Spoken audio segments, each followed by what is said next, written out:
मैं तुम्हें एक कहानी सुनाने जा रहा हूं। एक ऐसी कहानी जिसने मुझे बहुत ज्यादा डरा दिया था।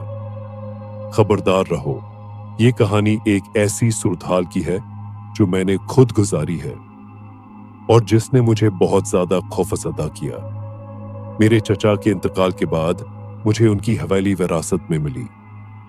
जब मेरे चचा का इंतकाल हुआ तो मैंने वो हवेली देखी जो मुझे मिली थी, क्योंकि मेरे चचा का इंतकाल हो गया था।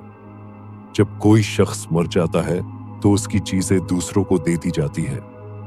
रात का वक्त था और हवेली वहां मौजूद थी। मेरे पास एक टार्च थी, क्योंकि रात में आप बगैर टार्च के कुछ नहीं देख सकते जब तक कि आप टार्च ऑन न करें। मैंने गेट खोला जो एक ताले से बंद था, लेकिन मेरे पास उसकी चाबी थी, क्योंकि ये हवेली मुझे विरासत में मिली थी मेरे चचा से।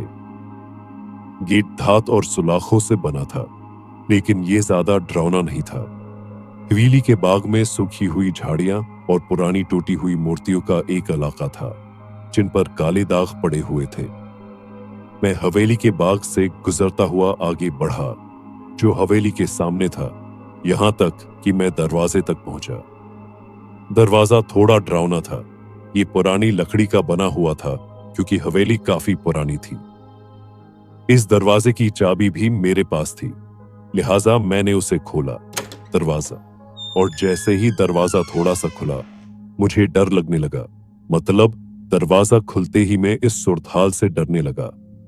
जब मैं घर के अंदर दाखिल हुआ तो हर जगह अंधेरा था, लेकिन मेरे पास टार्च थी, इसलिए मैं उस रोशनी की मदद से चीजें देख सकता था। मेरे चचा की हवेली बहुत बड़ी थी। दाखिली रास्ता भी बहुत वसीआ था। वहां सीढ़ियां ऊपर जा रही थीं और दरवाजे और राहदारियां दूसरी जगहों की तरफ जा रही थीं। ये सब थोड़ा डरावना था। ऊपर जाने से पहले मैंने फैसला किया कि इस मंजिल को देखूं जिस पर मैं था। मैं एक दरवाजे के करीब पहुंचा और उसे खोला। दूसरा कमरा बहुत बड़ा था। इसमें पुरानी टूटी हुई कुर्सियां, सोफे और 2 मेजें थीं। सब कुछ टूटा हुआ था। हर चीज बोसैदा और खस्ता हाल थी। मेरे चचा की हवेली वीरान थी। वहां एक टूटा हुआ लैंप भी था।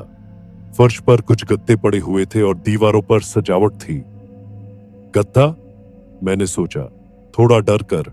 मेरे चचा के पास गत्ता नहीं था। शायद उनके पास गत्ता हो, लेकिन मेरे ख्याल में वो उसे ड्राइंग रूम में नहीं रखते। फिर वो गत्ता हरकत करने लगा और मैं डर गया।